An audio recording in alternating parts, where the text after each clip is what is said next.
بسم اللہ الرحمن الرحیم اللہم صلی علی محمد وعلی آل محمد وبارک وسلم رب اشرح لی صدری ویسر لی امری واحلل عقدۃ من لسانی یفقہوا قولی واجعل لی وزیرا من اہلی آمین یا رب العالمین۔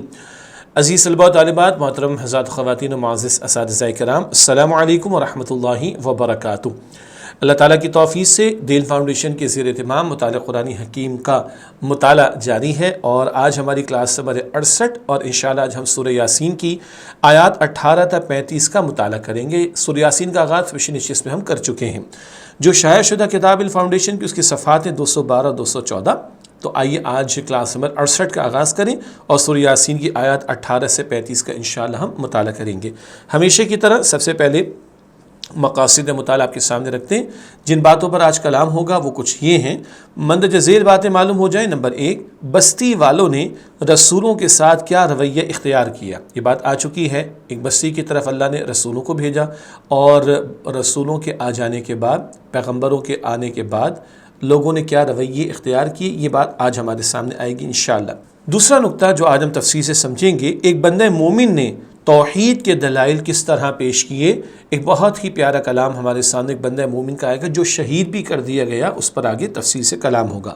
نمبر 3، اللہ سبحانہ وتعالیٰ نے حق کی خاطر جان دینے والے پر کیا انعامات فرمائے۔ یہ بندہ مومن شہید کر دیا گیا، کیا انعامات اللہ نے اس کو عطا فرمائے، یہ ذکر بھی سامنے آئے گا۔ نمبر 4، بستی والوں کے قصے میں ہمارے لیے کیا سبق ہے۔ یہ واقعہ تو اللہ بیان فرما رہا ہے، لیکن ظاہر بات ہے قرآن کریم واقعات کی کتاب تو نہیں، یہ ہدایت کی کتاب ہے۔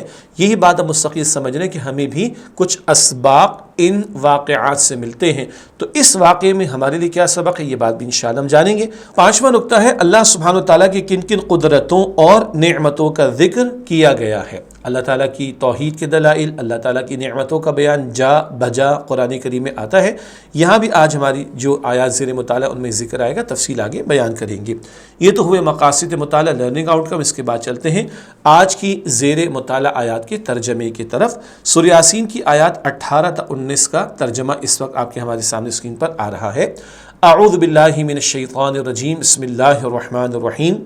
قالوا، انہوں نے کہا، انا تطیرنا بکم، ہم نے تم سے برا شگون لیا، لئن لم تنتہوا، اگر تم باز نہ آؤ گے، لنرجمنکم، تو ہم ضرور تمہیں رجم کر دیں گے، ولیمسنکم منا عذاب علیم، اور ہماری طرف سے تمہیں ضرور دردناک عذاب پہنچے گا۔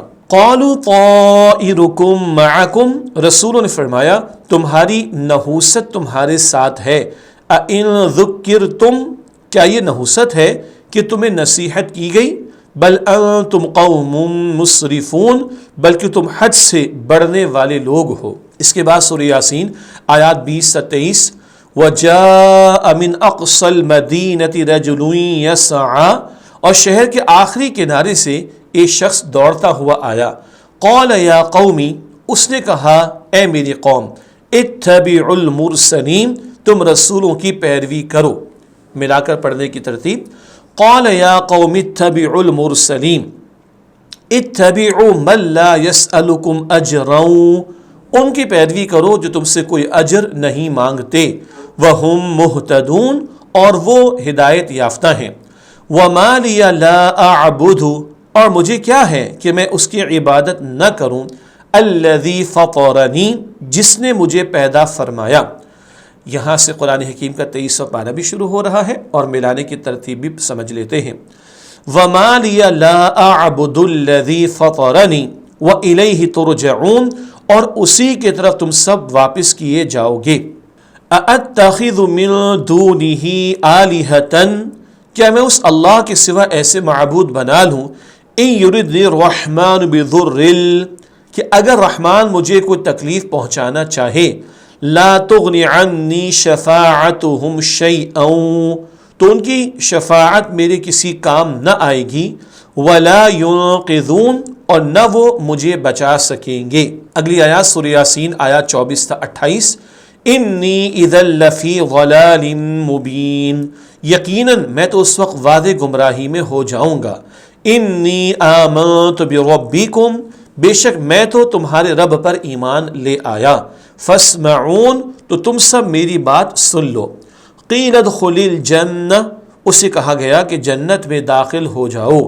قال یا لیت قومی یعلمون، اس سے کہا اے کاش کہ میری قوم جان لیتی، بما غفر لی ربی، کہ میرے رب نے میری مغفرت فرما دی، وجعلنی من المکرمین، اور مجھے عزت والوں میں شامل فرما دیا، وما انزلنا علی قومہ، اور ہم نے نہیں نازل فرمایا اسی قوم پر، من بعدہ، اس کے بعد، من جند من السماء، آسمان سے کوئی لشکر، وما كنا منزلین، اور نہ ہم نازل فرمانے والے تھے۔ اگلی آیات سورہ یاسین آیات 29 تا 32۔ ان كانت الا صیحۃ واحدۃ، وہ تو صرف ایک زور کی چیخ تھی، فاذا هم خامدون، پھر اچانک وہ بجھ کر رہ گئے۔ یا حسرۃ علی العباد، کتنا افسوس ہے ایسے بندوں پر، ما یأتیہم من رسول، کہ ان کے پاس جو بھی رسول آتے، الا کانوا بہ یستہزئون، وہ ان کا مذاق ہی اڑاتے تھے۔ الم یروا، کیا انہوں نے نہیں دیکھا، کم اہلکنا قبلہم من القرون، کہ ہم ان سے پہلے کتنی قومیں ہلاک کر چکے ہیں، انہم الیہم لا یرجعون، جو ان کے پاس واپس نہیں آئیں گے، وَإِن كُلٌّ لَمَّا جَمِيعٌ لَدَيْنَا، اور وہ سب کے سب ہمارے پاس محضرون، حاضر کیے جائیں گے۔ اگلی آیات 33 تا 35۔ وَآیَةٌ لَهُمُ الْأَرْضُ الْمَيْتَةُ، اور ان کے لیے ایک نشانی مردہ زمین ہے، أَحْيَيْنَاهَا، ہم نے اسے زندہ فرمایا، وَأَخْرَجْنَا مِنْهَا حَبًّا، اور ہم نے اس سے اناج نکالا، فَمِنْهُ يَأْكُلُونَ، جس سے وہ کھاتے ہیں، وَجَعَلْنَا فِيهَا جَنَّاتٍ، اور ہم نے اس میں باغات پیدا فرمائے، مِن نَخِيلٍ وَأَعْنَابٍ، کھجوروں اور انگوروں کے، وَفَجَّرْنَا فِيهَا مِنَ الْعُيُونِ، اور ہم نے اس میں چشمے جاری فرمائے، لِيَأْكُلُوا مِن ثَمَرِهِ، تاکہ یہ اس کے پھل کھائیں، وَمَا عَمِلَتْهُ أَيْدِيهِمْ، اور اسے ان کے ہاتھوں نے نہیں بنایا، افلا یشکرون، تو پھر یہ شکر کیوں نہیں کرتے۔ یہ الحمدللہ آج کی زیر مطالعات کا ترجمہ ہمارے سامنے آ گیا۔ اب آئیے ان آیات کی تشریح کی طرف چلتے ہیں۔ سب سے پہلے سورہ یاسین آیت نمبر 18۔ قالوا انا تطیرنا بکم لئن لم تنتہوا لنرجمنکم ولیمسنکم منا عذاب علیم، انہوں نے کہا ہم نے تم سے برا شگون لیا، اگر تم باز نہ آؤ گے تو ہم ضرور تمہیں رجم کر دیں گے، اور ہماری طرف سے تمہیں ضرور دردناک عذاب پہنچے گا۔ یہ آیت نمبر 18 کا ترجمہ، اس کی تشریح۔ رسولوں کی دعوت پر بستی والوں کا طرز عمل، انہوں نے رسولوں اور ان کی دعوت کو اپنے لیے منحوس سمجھا معاذ اللہ، اور دھمکی دی کہ اگر تم دعوت توحید سے باز نہ آئے تو ہم تمہیں سنگسار کر دیں گے، اور ہماری طرف سے تم کو سخت اذیتناک عذاب دیا جائے گا۔ کفار کی عام طور پر یہی عادت تھی کہ کوئی مصیبت آتی تو اس کو ہدایت کرنے والے انبیاء کرام علیہم السلام اور صلحاء کی طرف منسوب کیا کرتے تھے۔ دو تین باتیں ہیں، پیغمبر تو آئے حق کی دعوت دینے، اللہ کی طرف بلانے کے لیے، لوگ معاذ اللہ ان کو منحوس کہنے لگے، معاذ اللہ ثم معاذ اللہ۔ یہ کفار کی ہر دھرمی کا تذکرہ ہو رہا ہے کہ معاذ اللہ اس قدر سخت جملے وہ استعمال کرتے تھے۔ سنگسار کا مطلب ہوتا ہے پتھر مار مار کر ہلاک کر دینا، استغفر اللہ۔ اس طرح کی دھمکی بھی ایسے ظالموں نے دی، اور کہنے لگے ہم تو اذیتناک تمہیں عذاب دیں گے۔ یہ قوموں کی ہٹ دھرمی کا ذکر ہو رہا ہے۔ ہوتا کیا تھا، جب بھی انبیاء کرام آتے لوگوں کو اللہ کی طرف بلاتے، آخرت کی طرف متوجہ کرتے، یہ صلحاء، صالح اور صلحاء نیک لوگوں کو کہا جاتا ہے۔ تو اس طرح کی جو مصیبتیں آتی کبھی کفار پر، اللہ کی طرف سے امتحانات بھی آتے، آزمائشیں بھی، تو وہ معاذ اللہ ان انبیاء کی طرف، صلحاء کی طرف منسوب کرتے۔ یہ بھی ان کی ہٹ دھرمی کا معاملہ تھا۔ فرمان نبوی صلی اللہ علیہ وآلہ وسلم، بدشگونی کوئی چیز نہیں، یہ صحیح بخاری شریف کی روایت ہے۔ ہمارے بھی ہو جاتا ہے نا کہ کوا چلائے گا تو ایسا ہو جائے گا، آنکھ پھڑکے گی تو وہ ہو جائے گا، اور وہ جناب کتا سامنے سے چلا جائے گا تو ایسا ہو جائے گا، بلی چلی جائے گی تو ایسا ہو جائے گا۔ یہ بے وقوفی کی باتیں ہیں۔ اس طرح کا بدشگونی کا معاملہ لینا، بدشگونی کرنا، اس کی دین میں قطعاً کوئی گنجائش نہیں ہے، اور اس کا کوئی تصور نہیں ہے۔ ایک دوسری حدیث میں رسول اللہ صلی اللہ علیہ وآلہ وسلم نے فرمایا بدشگونی محض ایک وہم ہے جو تمہارے دل میں گزرتا ہے، یہ وہم تمہیں کسی کام سے نہ روکے۔ یہ صحیح مسلم شریف کی روایت ہے۔ جائز کام کی بات ہو رہی، اچھا جی میں سفر پہ جا رہا ہوں، وہ کالی بلی آمنے سامنے سے چلی گئی تو میں سفر میں نہیں جاؤں گا، یہ دل میں آنے والا وہم ہے۔ اس طرح کی بدشگونی کا کوئی تصور نہیں، اس کی کوئی حقیقت نہیں۔ اللہ کے رسول صلی اللہ علیہ وسلم اس سے منع فرما رہے ہیں کہ یہ طرز عمل وہم کا اختیار نہ کرو، بدشگونی کا اختیار نہ کرو۔ اگلی آیت سورہ یاسین کی آیت نمبر 19، قالوا طائرکم معکم ان ذکرتم بل انتم قوم مسرفون۔ رسولوں نے فرمایا تمہاری نحوست تمہارے ساتھ ہے، کیا یہ نحوست ہے کہ تمہیں نصیحت کی گئی، بلکہ تم حد سے بڑھنے والے لوگ ہو۔ یہ ہے جو اللہ کے پیغمبروں کی طرف سے اب لوگوں کو جواب دیا جا رہا ہے جو معاذ اللہ بری زبان پیغمبروں کے بارے میں استعمال کر رہے تھے۔ اس آیت کی تشریح کرتے ہیں، کفر اور برے اعمال کا انجام۔ رسولوں علیہ السلام نے بستی والوں کے کفر اور برے اعمال کو منحوس قرار دیا، کیونکہ یہ اللہ سبحانہ و تعالیٰ کے عذاب کو دعوت دینے والے ہیں اور انسان کو ہلاکت تک پہنچانے والے ہیں۔ یعنی بستی والے پیغمبروں کو معاذ اللہ کہہ رہے تھے کہ تمہاری طرف سے منحوسیت آ گئی، استغفر اللہ معاذ اللہ۔ پیغمبر بتا رہے تمہارے برے اعمال ہیں، تمہارا یہ کفر، تمہاری نافرمانیاں، ان کی وجہ سے تم پر مصائب آتے ہیں، پریشانیاں آتی ہیں، تم اللہ کے عذاب کو دعوت دیتے ہو، یہ تمہاری بدعمالیاں، یہ منحوس معاملہ ہے، اس کی نحوست ہے جس کی وجہ سے تم مصائب کے اندر مبتلا کر دیے گئے ہو بطور عذاب۔ حد سے تجاوز کرنے سے مراد بستی والے اتنے بگڑ چکے تھے کہ وہ اصلاح کرنے اور نصیحت کرنے والوں کو اپنے لیے منحوس قرار دے رہے تھے، معاذ اللہ۔ وہ اللہ سبحانہ تعالیٰ کی نافرمانی اور کفر میں حد سے بڑھ جانے والے تھے۔ پیغمبر اصلاح کرنے کے لیے آئے، نصیحت کرنے کو آئے، سمجھانے کے لیے، کریکشن کے لیے آئے، اور معاذ اللہ آگے بڑھ کر ان کے بارے میں برے الفاظ استعمال کر رہے ہیں۔ یہ ہے ان کا حد سے بڑھ جانے کا طرز عمل۔ آج بھی ہوتا ہے، اب نبوت کا دروازہ تو بند ہو گیا، نبی اکرم صلی اللہ علیہ وسلم اللہ کے آخری رسول ہیں، مگر آج بھی آپ دیکھیں جو لوگ اللہ کے پیغمبر علیہ السلام کی دین کی دعوت پیش کرنے والے ہوں، لوگوں کو اللہ کی طرف بلانے والے ہوں، گناہوں سے روکنے کی کوشش کرنے والے ہوں، لوگ انہی کو برا بھلا کہتے ہیں، استغفر اللہ، برائیوں کے بیان کر دیتے ہیں۔ ہوتا ہے نا، یہ ہو رہا ہے، یہ پہلے بھی ہوتا رہا، اور قرآن پاک اس لیے بیان کرے کہ ہر دور میں رہنمائی ایمان والوں کے سامنے موجود رہے۔ اگلی آیت سورہ یاسین کی آیت نمبر 20، وَجَاءَ مِنْ أَقْصَى الْمَدِينَةِ رَجُلٌ يَسْعَى قَالَ يَا قَوْمِ اتَّبِعُوا الْمُرْسَلِينَ۔ اور شہر کے آخری کنارے سے شخص دوڑتا ہوا آیا، اس نے کہا اے میری قوم تم رسولوں کی پیروی کرو۔ اس آیت کی تشریح کرتے ہیں، آیت میں مذکور صالح شخص کا بیان، اللہ کے ایک نیک بندے کا بیان آ رہا ہے، بندہ مومن کا ذکر آ رہا ہے، اور آگے کچھ مزید کلام اس کے حوالے سے اگلی آیات میں بھی آ رہا ہے۔ اس آیت کی تشریح میں اب اس بندے مومن کا ذکر کرتے ہیں۔ اکثر مفسرین نے اس کا نام حبیب نجار بیان کیا ہے، یہ مفسرین نے رائے بیان کی ہے۔ جب بستی والوں نے رسولوں کا انکار کیا تو حبیب نجار شہر کے دور کنارے سے دوڑتا ہوا آیا اور اس نے اپنی قوم سے کہا کہ رسولوں کی پیروی کرو اور ان کی تکذیب نہ کرو۔ ساری بستی والے تو انکار کر رہے ہیں، مگر یہ شخص بندہ مومن ہے اور یہ لوگوں کو دعوت دے رہا ہے کہ رسولوں کی پیروی کرو اور ان کی تکذیب نہ کرو، ان کو جھٹلاؤ مت۔ علمی بات، تاریخی روایات میں ذکر ہے کہ حبیب ابن اسماعیل نجار، یعنی حبیب نجار جس کو ہم کہہ رہے ہیں، رسول اللہ صلی اللہ علیہ وآلہ وسلم پر آپ صلی اللہ علیہ وسلم کی بعثت سے 600 سال پہلے ایمان لایا تھا۔ پچھلی کتابوں میں آخری پیغمبر صلی اللہ علیہ وسلم کی بشارات موجود، بڑے دلچسپ واقعات یہ مفسرین نے نقل کیے، جیسے کہ طباع اکبر کے متعلق ذکر ہے، یہ بھی ایک مشہور شخص گزرا ہے تاریخ میں، کہ رسول اللہ صلی اللہ علیہ وسلم کی بشارت سابقہ کتب میں پڑھ کر آپ صلی اللہ علیہ وسلم کی ولادت مبارکہ سے بہت پہلے آپ صلی اللہ علیہ وسلم پر ایمان لایا تھا۔ پچھلی کتابوں میں رسول اللہ کی بشارات موجود تھی، تو طباع اکبر یہ بھی مشہور شخصیت ایک گزرے، وہ بھی رسول اللہ علیہ السلام پر ایمان لائے۔ ایک واقعہ ہمارے علم میں ہے اور اکثر مفسرین نے اور اہل علم نے اس کو اس طرح بیان کیا۔ اسی طرح ایک اور بزرگ ورقہ بن نوفل آپ صلی اللہ علیہ وسلم کی بعثت اور دعوت سے پہلے ایمان لائے۔ یہ بھی رسول اللہ صلی اللہ علیہ وسلم کی خصوصیت ہے کہ آپ صلی اللہ علیہ وسلم کی ولادت اور بعثت سے پہلے آپ صلی اللہ علیہ وسلم پر یہ لوگ ایمان لے آئے تھے۔ یہ معاملہ کسی اور نبی علیہ السلام کے ساتھ نہیں ہوا۔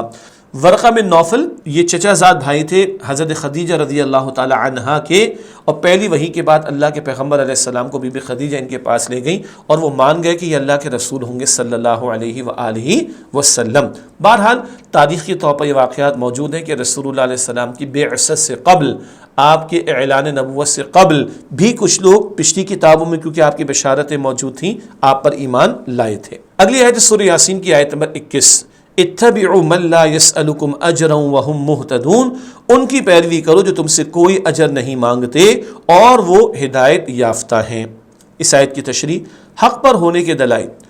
اس صالح شخص نے اپنی قوم سے کہا کہ ایک تو رسول تم سے اپنی اس دعوت اور تبلیغ پر کوئی اجر نہیں مانگتے، اور دوسری دلیل یہ ہے کہ وہ راہ راست پر ہیں، ان کی زندگی تمہارے لیے حق اور سچائی پر عمل کا ایک بہترین نمونہ ہے۔ اب یہ شخص جس کا نام حبیب نجار بیان ہوا، کیا کہہ رہا ہے اپنی قوم کو؟ اتنے پیارے لوگ ہیں، روپیہ پیسہ نہیں مانگتے، دولت کی لالچ نہیں رکھتے، بلکہ تمہیں حق کی دعوت دے رہے ہیں، اور ان کا طرز عمل دیکھو، ان کا کردار دیکھو، ان کی زندگی کتنی پیاری ہے۔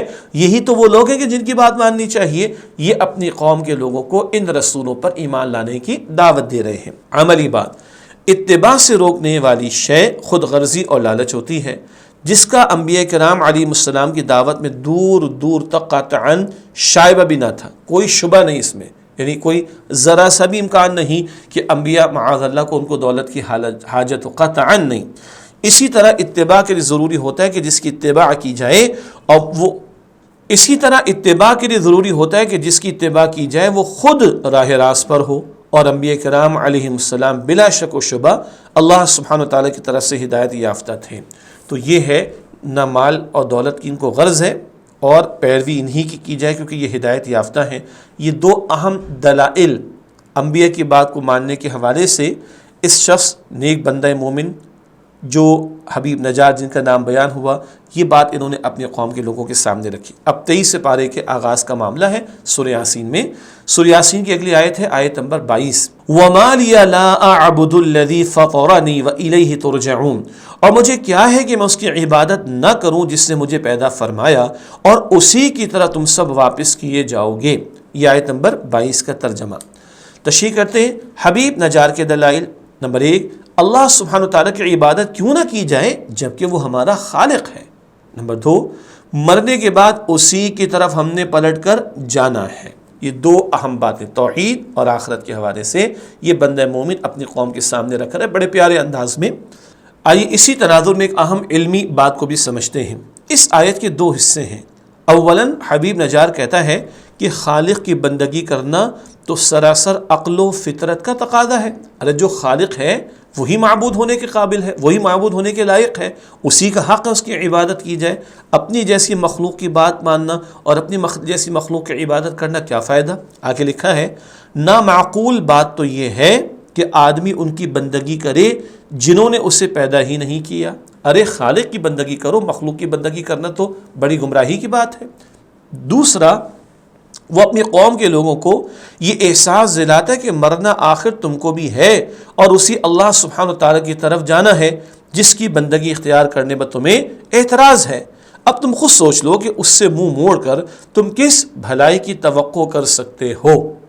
پیغمبر تو خالق کائنات کی طرف دعوت دے رہے نا، وہی بندگی کا تقاضا کرتا ہے، وہی بندگی کا حق رکھتا ہے، وہی معبود حقیقی ہے۔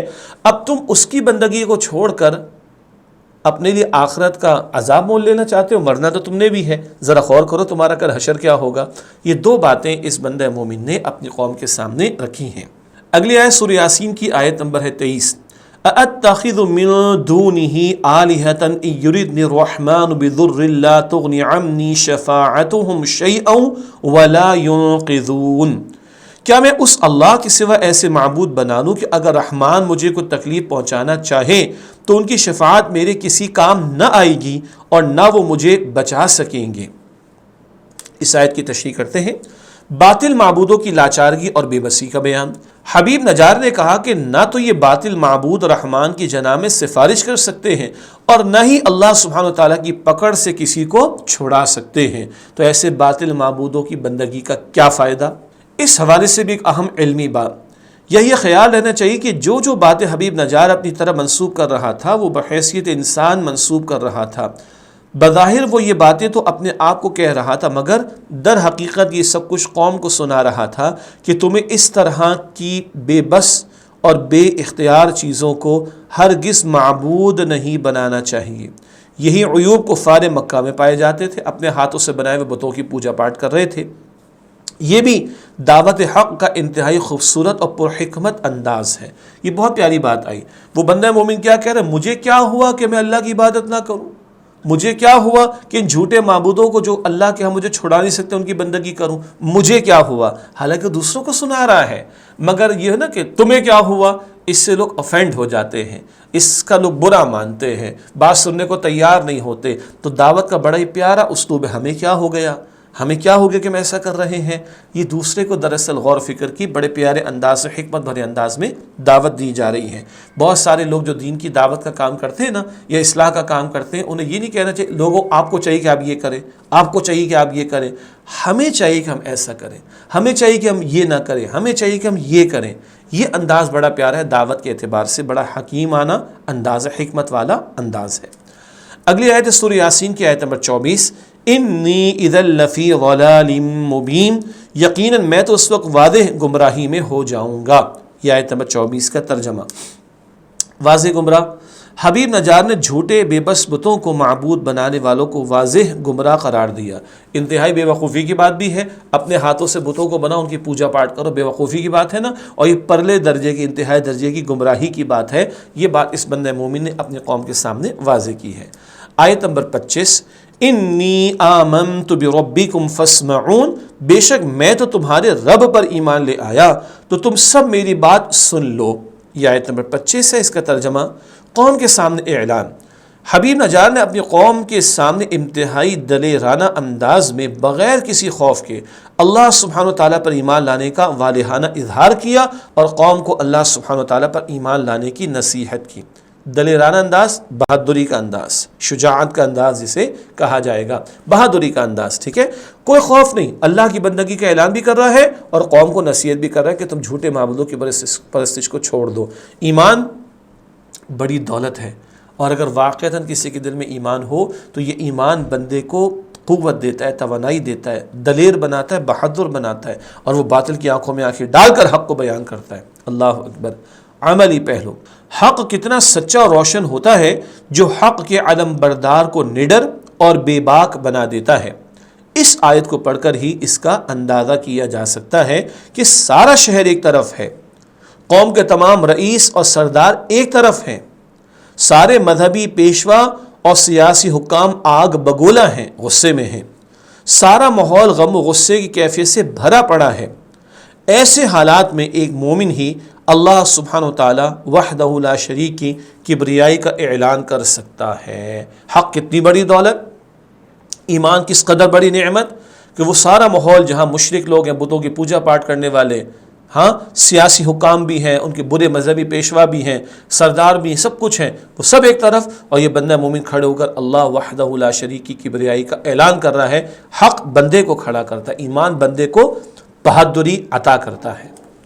آیت نمبر 26، قیل ادخل الجنہ قال یا لیت قومی یعلمون، اسے کہا گیا کہ جنت میں داخل ہو جاؤ، اسے کہا اے کاش کہ میری قوم جان لیتی۔ یہ ہے آیت نمبر 26 کا ترجمہ۔ معلوم ہو رہا ہے کہ اس بندے کو شہید کر دیا گیا۔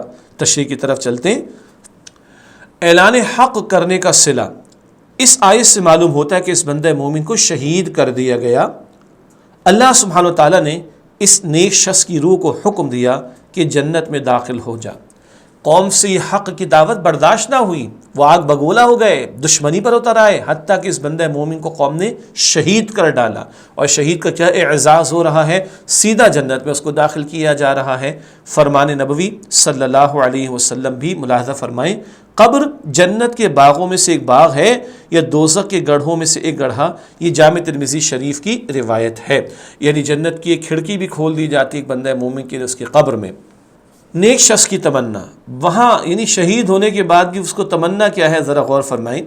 حبیب نجار نے تمنا کی کہ کاش اس کی قوم کے لوگ بھی یہ بات جان لیتے کہ اللہ سبحانہ و تعالیٰ کس طرح اہل ایمان کی عزت و اکرام فرماتا ہے۔ سبحان اللہ، حبیب نجار شہید ہو گیا، اس کا اکرام ہو رہا ہے، آگے جنت کا ذکر بھی آگے ہمارے سامنے، مگر وہ چاہ رہا ہے لوگوں کو بھی پیچھے معلوم ہو جائے، کہیں گھر والے شاید رو رہے ہوں، قوم کے لوگ جو ہے وہ ان میں سے شاید کسی کو احساس ہو بیچارہ قتل کر دیے کہ نہ مجھے تو اللہ نے اکرام کیا، ارے تم بھی ایمان پر آ جاؤ، سبحان اللہ۔ ادھر جا کر بھی ایک بندہ مومن پیچھے والوں کے بارے میں فکر مند ہوتا ہے کہ کاش یہ بھی ایمان لا کر نیک اعمال پر آ جائے تاکہ آخرت کی کامیابی ان کو مل جائے۔ کس قدر ایمان بڑی دولت ہے۔ فرمان نبوی صلی اللہ علیہ وآلہ وسلم، شہداء کی روحیں سبز پرندوں کے سینوں میں جنت کی سیر کرتی رہتی ہیں اور ان کے محل قندیلوں کی طرح عرش سے لٹک رہے ہوتے ہیں۔ صحیح مسلم شریف کی روایت ہے۔ یہ قندیل کسے کہتے ہیں؟ فانوس وغیرہ جس کو ہم کہہ سکتے ہیں، ٹھیک ہے۔ تو شہداء کی روحیں سبز پرندوں کے سینوں میں جنت کی سیر کرتی ہیں اور ان کے محل قندیلوں کی طرح عرش سے لٹک رہے ہوتے ہیں۔ اور صحیح مسلم شریف کی روایت کے مطابق ہمیں معلوم ہوا کہ جنت میں شہداء کا اکرام ہوتا ہے۔ اللہم ارزقنا شہادۃ فی سبیلک، دعا تو کرنی چاہیے، تمنا بھی رکھنی چاہیے، اے اللہ اپنی راہ میں، اپنے راستے میں ہمیں شہادت کا رتبہ عطا فرما۔ یہ بندہ مومن شہید کیا گیا، اللہ تعالیٰ کے ہاں اس کا اکرام ہو رہا ہے، اور چند احادیث بھی اس حوالے سے ہمارے سامنے آ گئی۔ اگلی آیت سورہ یاسین کی آیت نمبر 27، بما غفر لی ربی وجعلنی من المکرمین، کہ میرے رب نے میری مغفرت فرما دی اور مجھے عزت والوں میں شامل فرما دیا۔ یہ آیت نمبر 27 کا ترجمہ ہو گیا۔ نیک شخص پر انعامات، اللہ سبحانہ و تعالیٰ نے اس کے تمام گناہ بخش دیے اور اسے عزت والا مقام عطا فرمایا، اس کو بخش دیا گیا اور عزت والا مقام عطا ہوا۔ آگے ایک حدیث مبارک آپ کے سامنے ذکر کر رہے ہیں، اور اس شخص کا ذکر کر کے ایک اور واقعے کا تذکرہ ہمارے سامنے اس حدیث مبارک میں آ رہا ہے۔ علمی بات، حضرت عروہ بن مسعود ثقفی رضی اللہ تعالی عنہ آپ صلی اللہ علیہ وسلم کی خدمت میں حاضر ہو کر مسلمان ہو گئے۔ پھر انہوں نے اپنے قبیلے کے پاس واپس جانے کی اجازت طلب کی۔ اس پر حضور صلی اللہ علیہ وآلہ وسلم نے فرمایا، وہ تجھ سے لڑیں گے، تم سے جنگ کریں گے۔ عروہ رضی اللہ تعالی عنہ نے عرض کیا، یا رسول اللہ صلی اللہ علیہ وسلم، اگر وہ مجھے سوتا پالیں گے تو بیدار بھی نہیں کریں گے۔ مراد کیا ہے؟ وہ میرا بڑا ادب کرتے ہیں، میں بڑا ہوں ان کی قوم میں۔ جو انہوں نے چاہا کہ جا کر دعوت دیں ان کو اپنی قوم میں، چنانچہ واپس جا کر حضرت عروہ رضی اللہ تعالی عنہ نے اپنی قوم کو اسلام کی دعوت دی، لیکن انہوں نے عروہ رضی اللہ تعالی عنہ کا کہا نہ مانا اور تکلیف دہ باتیں سنائیں۔ جب فجر کا وقت ہوا تو انہوں نے اپنے بالا خانے پر نماز ادا کی، اوپری منزل بالا خانے پر نماز ادا کی اور توحید و رسالت کی شہادت دی۔ باہر سے کسی ثقفی شخص نے انہیں تیر مارا اور شہید کر دیا۔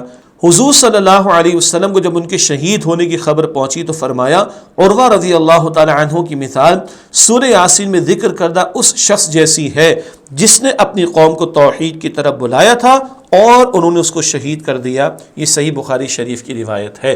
تو حدیث سے بھی معلوم ہوا کہ سورہ یاسین میں جو بندہ مومن کا ذکر چل رہا ہے اسے شہید کر دیا گیا، اور یہ ذکر حضرت عروہ رضی اللہ تعالی عنہ کی شہادت کے موقع پر ان کا ذکر کر کے حضور نے فرمایا، یعنی حبیب نجار کا ذکر کر کے۔ اگلی آیت سورہ یاسین کی آیت نمبر 28، وَمَا أَنزَلْنَا عَلَىٰ قَوْمِهِ مِن بَعْدِهِ مِن جُندٍ مِّنَ السَّمَاءِ وَمَا كُنَّا مُنزِلِينَ، اور ہم نے نہیں نازل فرمایا اس کی قوم پر اس کے بعد آسمان سے کوئی لشکر، اور نہ ہم نازل فرمانے والے تھے۔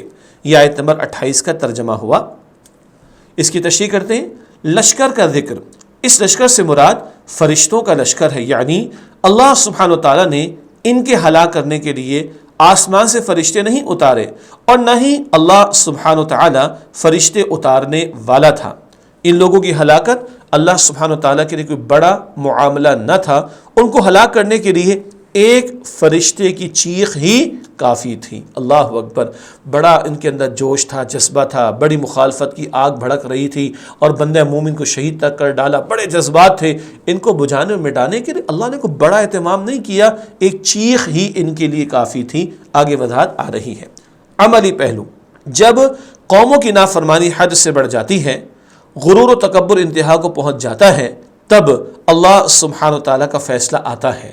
وہ دنیا والوں کی طرح اس بات کا محتاج نہیں ہے کہ لشکر بھیج کر کسی قوم پر فتح حاصل کی جائے، یہ تو دنیا والوں کو فوج اور لشکر کی ضرورت ہوتی، بلکہ اس کا حکم ہی کافی ہوتا ہے۔ ہمیں اس کی ذات و قوت پر اعتماد کر کے یقین کر لینا چاہیے کہ وہ رب اس قدر طاقتور ہے کہ ساری دنیا کی طاقتیں اس کے مقابلے میں کوئی حیثیت نہیں رکھتی۔ اللہ علی کل شیء قدیر ہے، اس کے مقابلے میں کسی کے اختیار چلنے والا نہیں۔ بس آج ہم میں یقین کی کمی ہے، آج امت کا زوال اور یہ بے بسی کی وجوہات کیا ہیں؟ آج ایمان پکا نہیں ہے، آج اللہ پر وہ یقین کی کیفیت، توکل کی کیفیت نہیں ہے جو قرآن پاک ہمارے سامنے ذکر فرما رہا ہے۔ اگلی آیت سورہ یاسین کی آیت نمبر 29، إِن كَانَتْ إِلَّا صَيْحَةً وَاحِدَةً فَإِذَا هُمْ خَامِدُونَ، وہ تو صرف ایک زور کی چیخ تھی، پھر اچانک وہ بجھ کر رہ گئے۔ یہ آیت نمبر 29 کا ترجمہ، رسولوں کا انکار کرنے والوں کا انجام۔ تفاسیر میں ذکر ہے کہ حضرت جبرائیل علیہ السلام نے شہر کے دروازے پر کھڑے ہو کر ایک دہشت ناک چیخ ماری جس کے خوف سے وہ سب کے سب ہلاک ہو گئے۔ اللہ اکبر! ایک ہی فرشتہ جو کہ فرشتوں کے سردار ہیں، جبرائیل علیہ السلام، شہر کے دروازے پہ کھڑے ہو کر ایک چیخ ماری اور ساروں کے دل پھٹ گئے، سب کے سب ہلاک ہو گئے۔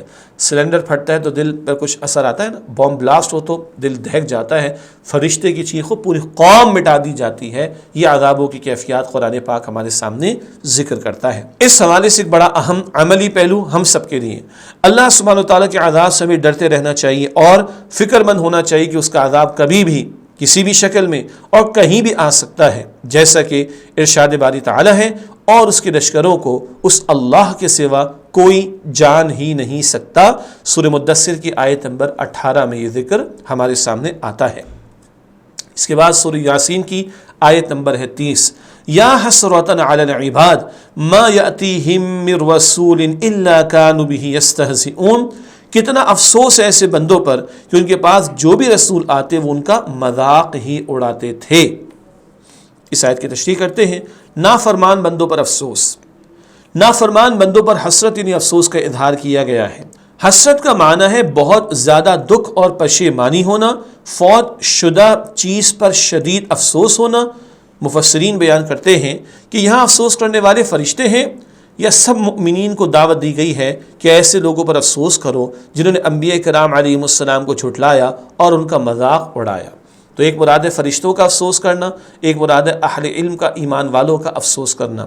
یہ بھی ہو سکتا ہے کہ حسرت سے مراد ایمان والے بندوں کی طرف سے اظہار حسرت نہ ہو بلکہ بطور استعارہ اللہ سبحانہ وتعالیٰ کی طرف سے حسرت کا اظہار ہو۔ ایک مثال کے طور پر یہ اظہار پیش کیا جا رہا ہے ان لوگوں کے اس طرز عمل اور انجام پر، یعنی وہ لوگ پیغمبروں پر ایمان نہیں لائے، اس لیے قیامت کے دن اللہ سبحانہ وتعالیٰ فرمائے گا کہ آج بندوں کے لیے حسرت، ندامت اور غم ہے۔ بندوں کے لیے حسرت ہے، اللہ کے ساتھ کوئی حسرت کا معاملہ نہیں، بندوں کے لیے حسرت، ندامت اور غم کا معاملہ ہوگا۔ اور کل نافرمان قیامت کے دن کیا تمنا کریں گے، کاش پیغمبروں کی دعوت مانی ہوتی، کاش ہم نے حق قبول کیا ہوتا، لیکن کل ماننے کا فائدہ نہیں، آج ماننے کا فائدہ ہے، دنیا میں عمل کا موقع اور آخرت میں نتیجہ ہوگا۔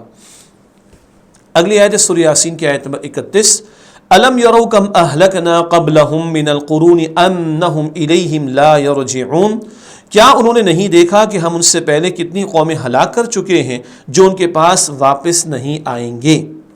انسانوں کو درس عبرت، انسانوں کو سابقہ نافرمان قوموں کے انجام سے سبق حاصل کرنا چاہیے جنہیں اللہ سبحانہ وتعالی نے کفر اور نافرمانی کی وجہ سے ایسا ہلاک کیا کہ وہ واپس دنیا میں دوبارہ کبھی نہیں آ سکیں گی۔ پچھلی قوموں کا ذکر عبرت و سبق آموزی کے لیے مستقل مطالعہ قرآن کے اس بیان میں ہمارے سامنے بات آ رہی ہے۔ عملی بات، اس قصے کو بیان کر کے اللہ سبحانہ وتعالی نے دراصل کفار مکہ کو اس بات کی طرف توجہ دلائی ہے کہ جس طرح وہ مرد صالح اپنی قوم کا سچا ہمدرد اور خیر خواہ تھا، اسی طرح نبی کریم صلی اللہ علیہ وآلہ وسلم اور ان کے ساتھ اہل ایمان یعنی صحابہ کرام رضی اللہ عنہم بھی تمہارے سچے خیر خواہ ہیں، لہذا آپ صلی اللہ علیہ وآلہ وسلم کی تعلیمات کو ماننے اور اس پر عمل کرنے میں ہی ان کی فلاح اور نجات اخروی پوشیدہ ہے۔ جیسے وہ حبیب نجار اپنی قوم کا ہمدرد تھا، اللہ کے رسول تمہیں ہمدردی سے سمجھا رہے صلی اللہ علیہ وسلم، ان کے پیارے صحابہ تمہیں دعوت دے رہے، ان کی دعوت قبول کرنے ہی میں تمہاری اصل کامیابی ہے۔ آیت نمبر 32، وَإِن كُلٌّ لَمَّا جَمِيعٌ لَدَيْنَا مُحْضَرُونَ، اور وہ سب کے سب ہمارے پاس حاضر کیے جائیں گے۔ آیت نمبر 32 کا ترجمہ ہوا، اس کی تشریح، بستی والوں کے واقعے میں سبق، مرنے کے بعد اپنے اعمال کی جواب دہی کے لیے ہم سب اللہ سبحانہ و تعالیٰ کی جناب میں حاضر کیے جائیں گے۔ اس احساس کو مد نظر رکھتے ہوئے ہمیں ایمان اور نیک اعمال کے ساتھ زندگی گزارنی چاہیے۔ ہم سب کو اللہ کے ہاں پیش ہونا ہے۔ آج عمل کا موقع ہے، کل نتیجے آخرت میں، یہ سبق بھی ہمارے سامنے آیا۔ اس کے بعد اگلا رکوع سورہ یاسین کا شروع ہوتا ہے، آیت نمبر 33 ہم آپ کے سامنے رکھ رہے ہیں۔ وَآیَةٌ لَهُمُ الْأَرْضُ الْمَيْتَةُ أَحْيَيْنَاهَا وَأَخْرَجْنَا مِنْهَا حَبًّا فَمِنْهُ يَأْكُلُونَ، اور ان کے لیے ایک نشانی مردہ زمین ہے، ہم نے اسے زندہ فرمایا اور ہم نے اس سے اناج نکالا جس سے وہ کھاتے ہیں۔ آیت نمبر 33 کا ترجمہ ہے، تشریح کرتے ہیں۔ اللہ سبحانہ و تعالیٰ کی قدرت کی نشانی، اللہ سبحانہ و تعالیٰ بارش برسا کر ایک خشک اور مردہ زمین کو زندہ اور سرسبز و شاداب کر دیتا ہے۔ زمین کے آباد ہونے سے انسان کو فائدہ، زمین سے اللہ سبحانہ و تعالیٰ اپنی قدرت سے اناج پیدا فرماتا ہے جو انسانوں اور باقی جانداروں کی خوراک کا ایک بہت بڑا ذریعہ بنتا ہے۔ یہ بارش کا برسایا جانا اللہ کی قدرت کی نشانی، اناج کا عطا کیا جانا اللہ تعالیٰ کی قدرت کی رحمت کی بہت بڑی نشانی ہے۔ سورہ یاسین کی اگلی آیت ہے آیت نمبر 34، وَجَعَلْنَا فِيهَا جَنَّاتٍ مِّن نَخِيلٍ وَأَعْنَابٍ وَفَجَّرْنَا فِيهَا مِنَ الْعُيُونِ، اور ہم نے اس میں باغات پیدا فرمائے کھجوروں اور انگوروں کے، اور ہم نے اس میں چشمے جاری فرمائے۔ یہ آیت نمبر 34 کا ترجمہ، تشریح کرتے ہیں اس کی۔ نعمتوں کا ذکر، اس آیت میں کھجور اور انگوروں کے باغات اور میٹھے پانی کے چشموں کا ذکر فرمایا گیا ہے۔ کھجور اور انگوروں کے باغات، کچھ لوگ کہتے ہیں آم کا ذکر کیوں نہیں آتا؟ یہ بات ہم پہلے بھی کر کے آئے، آئندہ بھی آ جائیں گی۔ ہر طرح کے پھل اللہ تعالیٰ نے پیدا کیے۔ جس ماحول میں قرآن پاک نازل ہو رہا تھا وہاں کھجور تھی، انگور تھے، ان کا ذکر قرآن پاک کر رہا ہے۔ باقی سب بھی ہم سب کو اللہ ہی عطا فرماتا ہے۔ علمی بات، اکثر و بیشتر حیوانات اور نباتات کو زندہ رہنے کے لیے میٹھے پانی کی ضرورت ہوتی ہے، جبکہ دنیا میں 4/5 حصہ سمندری پانی کا ہے۔ اکثر حصہ پانی کا وہ سمندری پانی جو کہ کھارا ہوتا ہے، اور یہ پانی اللہ سبحانہ و تعالیٰ کی قدرت سے ٹنوں کے حساب سے بخارات بن کر بادلوں کی شکل اختیار کرتا ہے، اور پھر اللہ سبحانہ و تعالیٰ کی قدرت سے بارش بن کر دوبارہ زمین پر برستا ہے، اور سمندر کا کھارا پانی میٹھے پانی میں تبدیل ہو جاتا ہے۔ سبحان اللہ۔ بارش سے برسنے والا پانی پھر زمین میں جہاں جھیلوں، دریاؤں اور ندیوں کا روپ اختیار کرتا ہے، وہیں زمین میں جذب ہو کر چشموں اور کنوؤں کے ذریعے انسان کو بھی فائدہ پہنچاتا ہے۔ یہ آبی چکر یعنی واٹر سائیکل بھی اللہ سبحانہ و تعالیٰ کی قدرت کی ایک بہت بڑی نشانی ہے۔ یہ واٹر سائیکل، یہ بارش کا نظام اللہ کی قدرت کا بہت بڑا نظارہ، اور سمندر سے بخارات کا اٹھنا، ایواپریشن، بادلوں کا بننا، بادلوں کا جمع ہونا، پھر ان کا چلنا، پھر ان کا پھٹنا، بارش کا برسنا، گلیشیئرز کی صورت میں جمع ہو جانا، اسٹور ہو جانا، پھر برف کا پگھلنا، پھر دریاؤں میں پانی کا آنا، یہ کس قدر اللہ تعالیٰ کی نعمت ہے، الحمدللہ۔ اگلی اور آج کی کلاس کی آخری آیت ہے سورہ یاسین کی آیت نمبر 35، لِيَأْكُلُوا مِن ثَمَرِهِ وَمَا عَمِلَتْهُ أَيْدِيهِمْ أَفَلَا يَشْكُرُونَ، تاکہ یہ اس کے پھل کھائیں اور اسے ان کے ہاتھوں نے نہیں بنایا تو پھر یہ شکر کیوں نہیں کرتے۔ یہ آیت نمبر 35 کا ترجمہ۔ ان آیات میں اللہ کی قدرت کا تذکرہ اور نشانیوں کا بیان آ رہا ہے۔ اللہ سبحانہ و تعالیٰ کی قدرت، قسم قسم کے میوے اور میٹھے پانی کا حصول انسان کا کرشمہ نہیں ہے، بلکہ اللہ سبحانہ و تعالیٰ کی قدرت کا کمال ہے۔ یہ ساری عطا کس کی ہے؟ اللہ سبحانہ و تعالیٰ کی۔ علمی بات، یہ مضمون سورۃ الواقعہ کے دوسرے رکوع میں زیادہ زوردار و مؤثر انداز میں بیان ہوا ہے۔ ہم پہلے پڑھ چکے ہیں 27 پارے کی صورت ہے سورۃ الواقعہ۔ وہاں اللہ سبحانہ و تعالیٰ نے اپنی مختلف تخلیقات کا ذکر فرما کر ہر بار یہ سوال کیا ہے کہ ذرا بتاؤ یہ چیز تم نے بنائی ہے یا اس کو بنانے والے ہم ہیں، یعنی اللہ سبحانہ و تعالیٰ۔ یہ ایک سوالیہ انداز میں اللہ نے اپنی قدرتوں کا تذکرہ انتم کہہ کر اللہ بیان فرماتا ہے۔ علامہ اقبال رحمۃ اللہ علیہ نے اس مضمون کی ترجمانی یوں کی ہے، بڑا پیارا شعر ہے، پالتا ہے بیج کو مٹی کی تاریکی میں کون دریاؤں کی موجوں سے اٹھاتا ہے سحاب کہتے ہیں بادلوں کو، کون لایا کھینچ کر پچھم سے باد سازگار، مغرب کی طرف سے باد سازگار عمدہ ہوائیں، خاک یہ کس کی ہے، کس کا ہے یہ نور آفتاب، یہ مٹی کس کی جس سے فصل نکلتی ہے اگتی ہے، یہ آفتاب روشنی کس کی ہے سورج کی، سب اللہ ہے جس نے ساری چیزیں عطا فرمائی اور ہم پھل اور میوے اور فصلوں سے فائدہ اٹھا رہے ہیں۔ اللہ سبحانہ تعالیٰ کی نعمتوں کا ذکر کرنے کا مقصد انسان ان نعمتوں سے فائدہ اٹھائیں اور اللہ سبحانہ تعالیٰ کی نعمتوں کا شکر بجا لائیں۔ فَبِأَيِّ آلَاءِ رَبِّكُمَا تُكَذِّبَانِ، پس تم اپنے رب کی کن کن نعمتوں کو جھٹلاؤ گے۔ بار بار یہ تذکرہ ہمارے سامنے آتا ہے۔ یہاں پر آ کر آج کی کلاس مکمل ہوتی ہے۔ سورہ یاسین کے 2 رکوع میں رسالت کا تذکرہ تھا، پیغمبروں کے واقعات کا بیان تھا۔ اب جو تیسرا رکوع جس کا آج ہم نے مطالعہ شروع کیا اور آئندہ بھی جاری رہے گا، اس میں اللہ تعالیٰ کی توحید اور اس کی قدرت کے دلائل کا تذکرہ آج بھی آیا اور آئندہ کی کلاس میں بھی ہمارے سامنے آئے گا۔ اللہ تعالیٰ میری، آپ کے، ہم سب کے تمام مسلمانوں کی مغفرت فرمائے۔ انشاءاللہ کی کلاس میں آپ سے ملاقات ہوتی ہے، تب تک کے لیے اجازت، وآخر دعوانا ان الحمد للہ رب العالمین، والسلام علیکم ورحمۃ اللہ وبرکاتہ۔